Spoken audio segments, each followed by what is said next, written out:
አርቲስት ገነት ንጋቱ እንግዲህ በአርቲስት ነፃነት ወርቅነህ ላይ ያደረገችው የሀዘን መግለጫ ወይም ሀዘን የገለጽኩበት ያለችው መንገድ ልክ ስላልነበረ ቪዲዮን አጥፍታለች።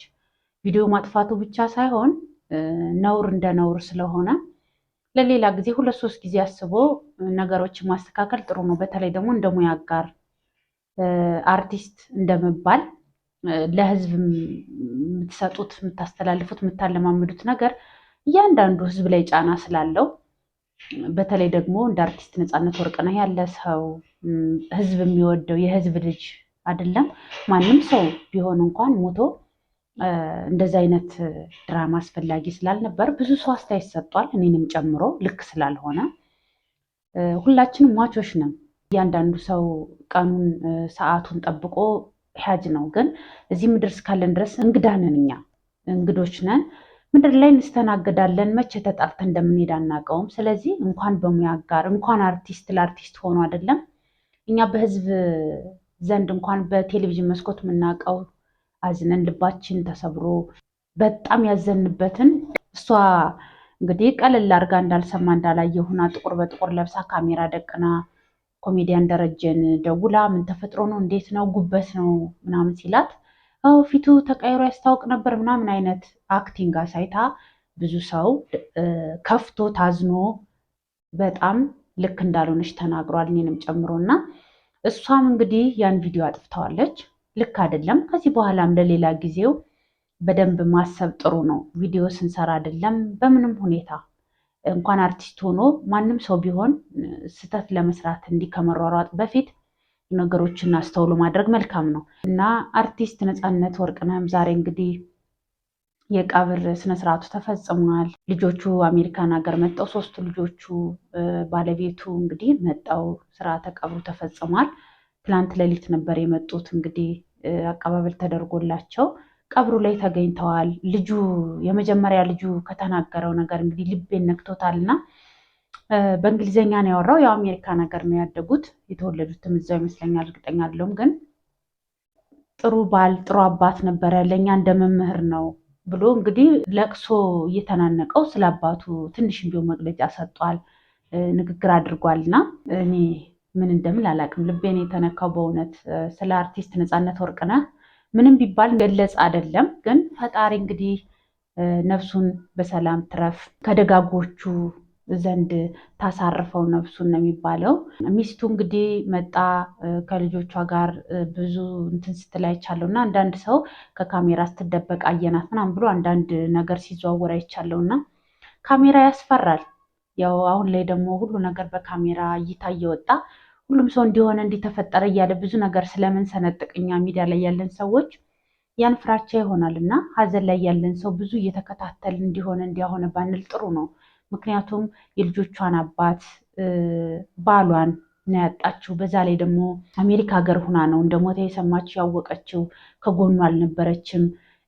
ብዙ ነገር አለ እና እኔ እንጃ በሰው ሀዘን እንዲህ ብሎ እንዲያ ብሎ መፍረድ ከባድ ነው። ስለዚህ ይሄ ሲዘዋወር የነበረው ከካሜራ ተደበቀች ምን ሆና ነው ምናምን እያሉ አንዳንድ ሰው ሲል ስለነበረ ይሄ ልክ አይደለም። ምክንያቱም ከጎኑ አልነበረችም፣ አስታማ አልቀበረችውም። ድንገት ተደውሎ ለቀብሩ እንድትመጣ ነው የተነገራት አይደለም። መጡም ደግሞ ቀጥታ ወደ ቀብር ነው እና በሩቅ ሀገር ሆኖ ሀዘን ከባድ ነው። እንኳን ባልን የልጅን አባት ያክል አይደለም ማታውቁት ሰው እንኳን ሞተ ሲባል ይከብዳል እና በሀዘን ገብተን ብዙ ነገር ማለት ጥሩ ስላልሆነ እንደው ይሄን ነገር ብናቆም ሁላችንም ጥሩ ነው ብዬ አምናለሁ። እና ሌላው እንግዲህ ሳሮን አየልኝ እንደምታውቋት ሞዴል ተዋናይ፣ ያው ትወና 1-2 ፊልሞች አይቻለሁ እኔ በግሌ። ብቻ ትሞካከር ነበረ ሞዴልም ዘፈን ላይ ምናምን እናውቃታለን። እንግዲህ እሷ ደፋር በመባል ነው ወይ ደግሞ አንዳንድ ሰው ደግሞ አይወደውም። እኔም በግሌ አድናቂ አይደለሁም። በተለይ እንደ ኢትዮጵያውያን ፓንት ጡስ ማሰሪያ አድርጎ ካሜራ ላይ አይደለም ምንም ላይ ቢሆን እኔ አልደግፍም። ግን በሰዓቱ እንግዲህ ሽሮ አልወድም፣ እንደውም ቅጽል ስሟ ሳሮን ሽሮ ነው። ከዛ ደግሞ በቴሌቪዥን መስኮት ስትመጣ ደግሞ የዘፈን ሞዴል ስትሰራ ሞዴሊንግ ሁና በፓንትና በጡት ማሰሪያ መጣ። ብዙ አጨቃጫቂ ነገር ነበረ፣ ልክ አይደለም ያደረገችው በሚል በዛ እናቃታለን። ግን ድንገት እንግዲህ ከ2 ዓመት በፊት ካልተሳሳትኩ እንግዲህ 2 ዓመት 3 ዓመት እርግጠኛ አይደለሁም። ድንገት ወደ ቱርክ ሄዳ በህገወጥ መንገድ ነው መሰለ ሄደችው፣ እርግጠኛ አይደለሁም። ምክንያቱም ብዙ ጊዜ ላይቭ ቲክቶክ ላይቭ ትገባለች እና እዛ ጋር አስታወራ እንደሰማኋት ወረቀት ሳይኖራችሁ መምጣት አስቸጋሪ ነው ምናምን ስትል ነበር እና የሄደችበት መንገድ በህገወጥ መንገድ ይመስለኛል፣ እርግጠኛ አይደለሁም። ብዙ ጊዜ አልቅሳ ሆድ ከፍቷት ብዙ ነገር ውስጥ ላይ ገብታለች። አስቸጋሪ ሁኔታ ውስጥ ነው ያለች እየተባለ ይወራ ነበረ።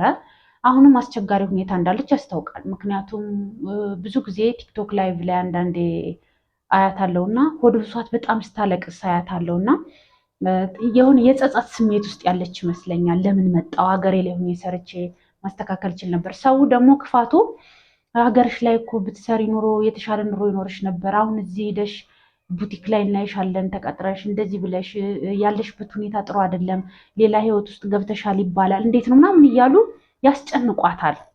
አሁን ሳሮን ሽሮ አልወድም ብላ ቅጽል ስሟ ሳሮን ሽሮ ሆኖ ሞዴል ላይ በዘፈን ሞዴሊንግን አሰራ በፓንትና በጡት ማሰሪያ ምናምን የምትታወቅ ልጅ አሁን ሆደ ባሻ ሆናለች። ታለቅሳለች፣ ትከፋለች። የሆነ ጊዜ ላይ የሆነ ግብፃዊ ሀገሬን ሰደበ ብላ ስታለቅስ ተሰማች እና እዛም ጋር ተያይዞ አንዳንድ ሰው ብዙ ነገር ሲላት ነበር። አሁን ደግሞ ትላንት ይመስለኛል ባልሳሳት ቤት የምትኖርበት ክፍል ውስጥ እንግዲህ 2 መስታወት አለ። ላይቭ ላይ ሆና ልብስ ስትቀይር እርቃንሽን አየንሽ አሏት መሰለኝ። በዛ ደግሞ ሪከርድ ይዘውብኛል፣ መስታወቱን ረስቸው ነው ልብስ ቀይር ነበር እና ታየሁ ብላ ስታለቅስ ሰማዋት። እና ተውኝ ነው የምትለው ደጋግማ። ተውኝ በቃ ሆድ ብሶኛል፣ የምኖረው በሰው ሀገር ነው፣ ብዙ ነገር አጥቻለሁ፣ ከፍቶኛል። ለቤተሰቡ የመጀመሪያ ልጅ፣ ትልቅ እህትም ወንድምም የለኝም። ሰርቼ ነው በጠዋት ስራ ሄዳለሁ፣ ስመለስ እንደዚህ ያደርጋለሁ እና ብዙ ነገር አለብኝ እና ተው ምናምን ብላ ስታለቅስ አየኋትና መነጋገሪያ ሆኖ ነበረ። አሁን ሰው እንደ ሰው ብዙ ነገር ይባላል፣ ብዙ ነገር ያሳልፋል። ግን ካለችበት ነገር አንጻር ልንረዳት ይገባል። ያለችበትን ሁኔታ እሷና ፈጣሪ ነው የሚያውቁት። ማስክ አርጋ ነው የምታወራው። እንደ ድሮ አፏን ገልጣ አታወራም። ጥርሷ ላይ የደረሰባት ችግር ይኑር አይኑር አላውቅም። እዚህ ከዚህ በፊት ስስቅ ስትጫወት ዘና ስትል ምናምን ነው የምትታወቀው እና አሁን ድንገት ተቀያይራ ወደ ቲክቶክ መንደር ደግሞ እየመጣች ላይቭ ጌም ምናምን ትጫወታለች፣ ታወራለች ምናምን። ግን ማስክ አርጋ ነው ምናምን የምታወራው። በነፃነት አታወራም፣ ተሸማቃ ነው ምናምን ምናምን እና እንግዲህ እሷ የደረሰባትን በግልጽ እንዲህ ነው ተብሎ ባይታወቅም ብዙ አይነት መላምቶች አሉ። እሷም እንደምትለው በጣም ታለቅሳለች፣ ትከፋለች። ወደ የትኛውም ሀገር ወረቀት ሳይኖራችሁ አትንቀሳቀሱ፣ ብዙ ችግር አለ፣ ብዙ መከራ አለ፣ ብዙ በደል አለ ብላ ብዙ ጊዜ ተደጋግማ እየተናገረች ነው። እንደ ሰው መረዳት ያለብን እሷ ያለችበት ሁኔታ በምንም ሁኔታ ቢሆን ልናግዛት፣ አይዞሽ ልንላት ይገባል፣ ልናበረታት ይገባል እንጂ በሰው ሀገር ሆና እንደዛ እያለቀሰች ለምን ሄድሽ? እንዴት ሄድሽ? ምን እያረግሽ ነው? እንደዚህ ትባያለሽ እኮ እንደዚህ እያሉሽ ነው። ምን ትያለሽ ስለዚህ ነገር? ጥርስሽ ምን ሆነሽ ነው? ማስክ አርገሻል፣ በዚህ ወጦ በዚህ ወርዶ። እኔ ማለት ለምንድን ነው የሰው ቁስል ላይ እንጨት እየላክን ያን ነገር እያደማን ሰውን የምናስከፋው? በእውነት አሁን እሷ ያለችበት ሁኔታ ጥሩ ሁኔታ እንዳልሆነ ያስታውቃል። ምክንያቱም ሁሌ ላይቭ ላይ ስታለቅስ ነው የምትታየው። በቃ ብዙ ነገር አለ እንደ ሰው።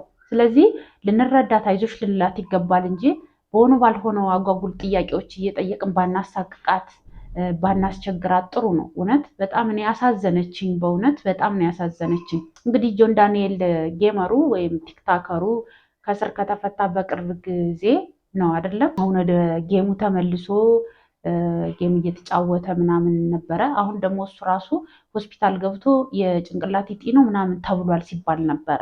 አስቡት። አሁን በአንድም ሆነ በሌላ ሰው ድንገት ይታወቃል፣ ድንገት ደግሞ ሞተ፣ ታመመ ምናምን ሲባል ትሰማላችሁ። እና እውነት አሁን ጆን ዳንኤል ቲክቶከሩ እንግዲህ ታስሮ ከ1 ዓመት 4 ወር በኋላ ተፈቶ 2 ወር ይሆነዋል ከተፈታ 1 ወር። እንግዲህ እሱ ደግሞ ታሞ ሆስፒታል ነበረ ተብሏል። እና የምታዩት ነገር ሁሉ ትንሽ አስጊ ሆኗል። ብቻ ፈጣሪ እንግዲህ ሀገራችንም ህዝቦቿን ሰላም ያርግልን እና በምንችለው ደግሞ በጎ ነገር በመስራትም ጥሩ ነገርን በማድረግ ጥሩ ነገር ብንሰራ አሪፍ ነው ብዬ አስባለሁ። አዶናይ እና ጃኒ ጎንደር ገብተዋል ለጥምቀት። ብዙ ቲክቶከሮችም ታዋቂ ሰዎችም እንግዲህ ብዙ ለጥምቀት ወደ ጎንደር ጉዞ አድርገዋል። ጎንደር ላይ እንግዲህ ሁሉም ቲክቶከሩም ዩቱበሩም እንግዲህ እዛ አሪፍ እያከበረ ይገኛል። ጥምቀት በጎንደር እንግዲህ በልዩነት ድምቅ ብሎ ይከበራልና ሁሉም ጎንደር ሂዶ ማክበር ይፈልጋል። በአንድም ሆነ በሌላ በስራም ሆነ በምን ላይ መቻች ይችላል። ግን እንግዲህ የሚመቸው ሰው ብዙ ሰው እዛ ሂዶ እያከበረ ነው። ደስ የሚል ነገር ነው። ጎንደር እንግዲህ እንግዳ መቀበል ያውቃሉ። በብዙ እንግዲህ ጥሩ ቪዲዮዎች እያየን ነበረ።